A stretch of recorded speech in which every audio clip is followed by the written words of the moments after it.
ಮುಂಗಾರು ಮಳೆಯ ಅಬ್ಬರ ಆರ್ಭಟಕ್ಕೆ ಸೇತುವೆಗಳು ಕೂಡ ಕೊಚ್ಚಿ ಹೋಗ್ತಾ ಇವೆ. ರಸ್ತೆ ದಾಟಲು ಕೂಡ ಜನ ಪರದಾಡ್ತಾ ಇದ್ದಾರೆ.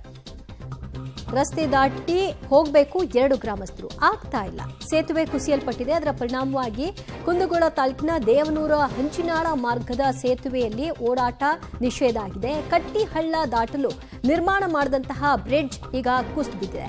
ನಿರಂತರ ಮಳೆ ಆಗ್ತಾ ಇದೆ. ಜಲಾವೃತಗೊಂಡಂತಹ ಪರಿಸ್ಥಿತಿಯಲ್ಲಿ ಇರುವ ಸೇತುವೆ ಹಾನಿಗೊಳಗಾಗಿದೆ. ಸೇತುವೆ ದಾಟೋದಕ್ಕೆ ಹೋಗಿ ಓರ್ವ ಯುವಕ ಸಾವನ್ನಪ್ಪಿರುವಂತಹ ಘಟನೆಯೂ ಕೂಡ ವರದಿಯಾಗಿದೆ. ಶಾಶ್ವತ ಪರಿಹಾರಕ್ಕೆ ಈಗ ಗ್ರಾಮಸ್ಥರು ಆಗ್ರಹಿಸ್ತಾ ಇದ್ದಾರೆ.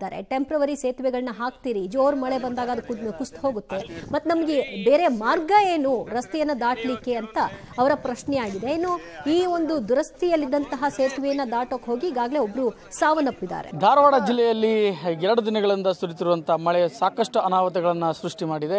ಅದಂತೆ ದೇವನೂರು ಮತ್ತು ಅಂಚಿನಾಳ ಬ್ರಿಡ್ಜ್ ಸಮೀಪ ಬ್ರಿಡ್ಜ್ ಕೊಚ್ಚಿಕೊಂಡು ಹೋಗಿ ಈ ಒಂದು ಅವಘಡದಲ್ಲಿ ಓರ್ವ ವ್ಯಕ್ತಿ ಮೃತಪಟ್ಟಿರುವಂಥದ್ದು ಮತ್ತು ಇಬ್ಬರು ಈಜಿ ತಮ್ಮ ಪ್ರಾಣವನ್ನು ಉಳಿಸಿಕೊಂಡಿದ್ದಾರೆ. ಶಿವಯ್ಯ ಹೊಟ್ಮಟ್ಟನವರು ಟ್ರ್ಯಾಕ್ಟರ್ ಸಮೇತ ಕೊಚ್ಚಿಕೊಂಡೋಗಿದ್ದಾರೆ. 3 ಸ್ನೇಹಿತರ ಜೊತೆ ಇಬ್ಬರು ಸ್ನೇಹಿತರ ಜೊತೆ ಈ ಒಂದು ಹಳ್ಳವನ್ನು ದಾಟುವಾಗ ಈ ಅವಘಡ ಸಂಭವಿಸಿರುವಂಥದ್ದು. ಇನ್ನು ಮಳೆ ಪ್ರಮಾಣ ಯಾವ ರೀತಿಯಾಗಿತ್ತು ಅಂದರೆ ಇಲ್ಲಿ ನೋಡ್ಬೋದು ಬ್ರಿಡ್ಜ್ ಸಹ ಕೊಚ್ಕೊಂಡು ಹೋಗಿದೆ ಮತ್ತು ಇಲ್ಲಿನ ಗ್ರಾಮಸ್ಥರು ರಸ್ತೆಯನ್ನು ದಾಟಲು ಕೂಡ ಸಾಕಷ್ಟು ಹರಸಾಹಸವನ್ನು ಪಡಬೇಕಾಗಿದೆ. ಇನ್ನು ವಾಹನಗಳಿಗೆ ಸಂಪೂರ್ಣವಾಗಿ ನಿಷೇಧವನ್ನು ಮಾಡಿರುವಂಥದ್ದು. ಯಾವುದೇ ಮುಂದಿನ ಯಾವುದೇ ರೀತಿ ಒಂದು ಅಪಾಯ ನಡೀಬಾರ್ದು ಅನ್ನೋ ನಿಟ್ಟಿನಲ್ಲಿ ಇದು ಜಿಲ್ಲಾಡಳಿತ ಈಗಾಗಲೇ ಈ ವಿಷಯವನ್ನು ಗಂಭೀರವಾಗಿ ತೆಗೆದುಕೊಂಡಿರುವಂಥದ್ದು. ಸಂತೋಷ್ ಲಾಡ್ ಅವರು ಕೂಡ ಭೇಟಿ ಕೊಟ್ಟು ಜನರ ಒಂದು ಸಮಸ್ಯೆಯನ್ನು ಕೂಡ ಆಲಿಸಿರುವಂಥದ್ದು. ಆದರೆ ಈ ಒಂದು ಬ್ರಿಡ್ಜನ್ನು ಎತ್ತರ ಮಾಡಬೇಕು ಮತ್ತು ಈ ರಸ್ತೆಯನ್ನು ಅಭಿವೃದ್ಧಿಗೊಳಿಸಬೇಕು ಅನ್ನೋದು ಇಲ್ಲಿನ ಒಂದು ಸ್ಥಳೀಯರ ಆಗ್ರಹ ಇರುವಂಥದ್ದು. ಸರ್, ಎಷ್ಟು ದಿನದಿಂದ ಇದು ಸಮಸ್ಯೆ ಐತ್ರಿ? ಇದು ಸುಮಾರು ಒಂದು 30-35 ವರ್ಷದಿಂದ ಐತೆ ರೀ.